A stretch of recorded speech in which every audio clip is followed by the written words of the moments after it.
Good morning. I wanted to give you a bit of an introduction about Greek mythology. We are going to begin to be reading a few books off of Epic and responding to those books and learning a bit more about the ancient Greeks. In order to understand these really amazing stories, I wanted to give you some background information. So let's walk through this slideshow. Intro to Greek mythology. Maybe you've seen these pictures or something similar before. Mythology is the study of myths. Myths are stories about supernatural beings in early times which were handed down orally from one generation to another. Orally means that they were told out loud. We have a lot of different stories that were told out loud before they were ever written down. Folk tales, fables, and myths. Also, tall tales and legends. These are all amazing stories with sometimes a bit of fact in them, but many times a whole lot of fiction. Greek mythology is what the Greeks actually believed years and years and years and years ago. Myths usually try to tell us something about nature, something about man, and the gods. Now this is gods with a little g. Greek mythology, there was many gods.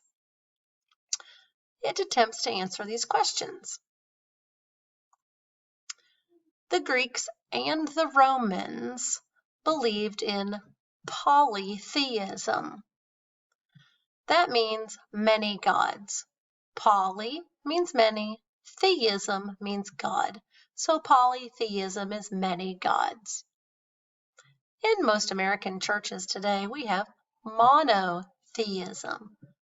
We believe in one God, just a different form of the word. So why do we want to study about Greek mythology anyway? First of all, it's really cool, interesting, and entertaining. It also shows us how ancient people lived and how they viewed the world and what they believed. Some of the stories are a little bit similar to what we believe. Now, we all recognize the Nike swoosh. Greek mythology is referenced in your everyday life, and you probably don't even know it. Some of the references you might have seen to Greek mythology are these. This is Poseidon, trident gum.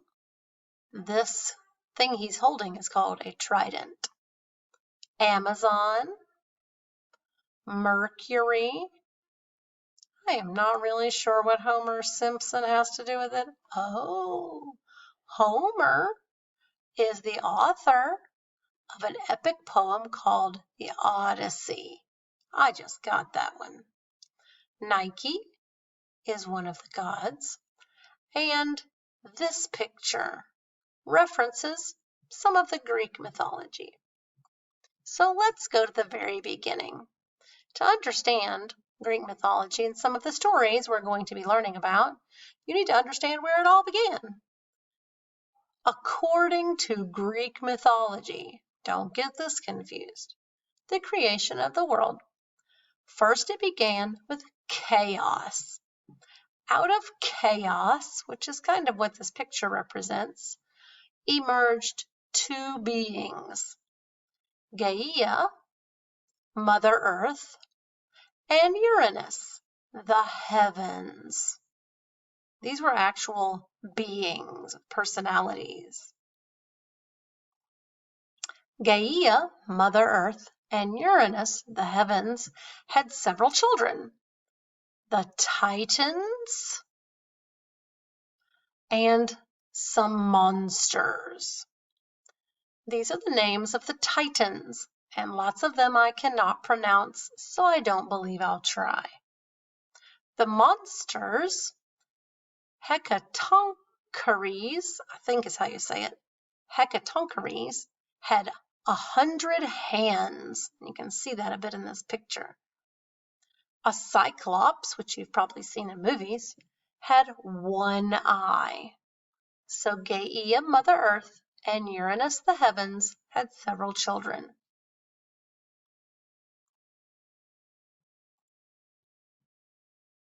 Uranus hated all of his children, but he especially hated the monsters. He locked the monsters up in Tartarus. Gaia was upset and asked the Titans, her children, which I believe were giants, to help. Cronus, the youngest and strongest Titan, overthrew his father Uranus and seized rule of the universe. Cronus took Rhea for a wife and divided the earth among his fellow Titans. Cronus and Rhea had 6 children, the Olympians. In case you didn't notice, the brothers and sisters are all marrying each other. That is weird. So, weird as it sounds, Cronus and Rhea, who were Titan brothers and sisters, had themselves some kids. They had the Olympians, 6 children. And these are some of the gods and goddesses that we will be studying about and learning some of their stories. Zeus, king of the gods, the ruler of Mount Olympus and the god of sky and thunder. His symbols are the thunderbolt, the eagle, the bull, and oak. He had lots of girlfriends and lots of children. Hera is the wife and older sister to Zeus. Again, marrying the brothers and sisters is just weird. Queen of the Olympians, goddess of childbirth and marriage. She's vindictive, means she wants revenge. Jealous of all of Zeus's girlfriends. Poseidon, god of the sea, horses and earthquakes. He's the one that carries the trident. Poseidon is one of the supreme gods of Mount Olympus. He spent most of his time in the water. Demeter, goddess of agriculture. I'm not sure if that's how you say that. Often shown carrying a bundle of grain. Aphrodite, goddess of love and beauty. One legend states she's the daughter of Zeus and Dion. Another legend says she was born from the sea foam.